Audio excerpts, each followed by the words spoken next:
Okay, we're back off 116th Street. We're in maybe about a half mile west along the power lines. We haven't seen very much deer sign. There's some tracks. This would be an awesome place for some buck rubs. I have not found one yet. So it's pretty open.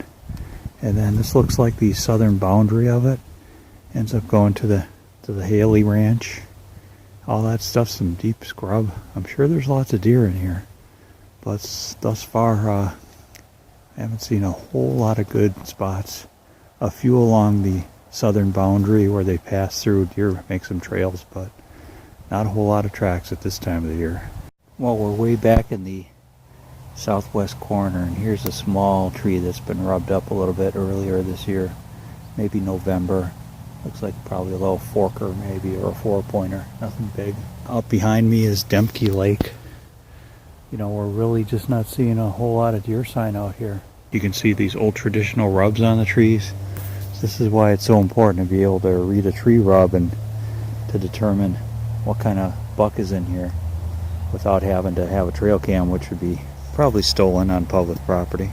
Well, I made it all the way down to the pier here on Demke Lake. I'm not sure. I think I might have veered off the public hunting grounds and I got to head back to the north along that edge. So I'm just taking a quick video here and heading back out, but I'm not sure if this is public or private, this pier going out into the lake. We finally have some semi-fresh deer tracks. These aren't fresh like in yesterday, but they're only a couple days old. We are way back on the western edge of the property. Got a little bit of deer activity. This has been it.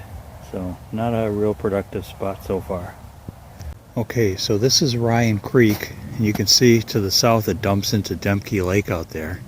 Here's this nice little oasis, maybe a sanctuary of some trees, thickets. I guess if you were going to hunt, this might be your very best spot. You've got about at least a half-mile drag to get your deer out, so you better have a few people because it's a long ways to drag it out.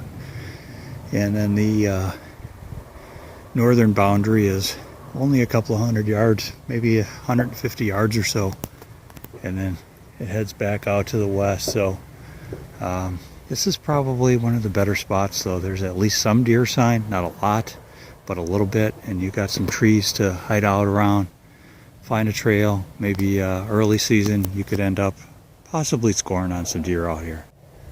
We're out on the northern edge, pretty close to where the power lines run through. There's the northern boundary, but here at least you got a fair amount of deer tracks. This really seems to be the best location. Concentrate on this northwest corner.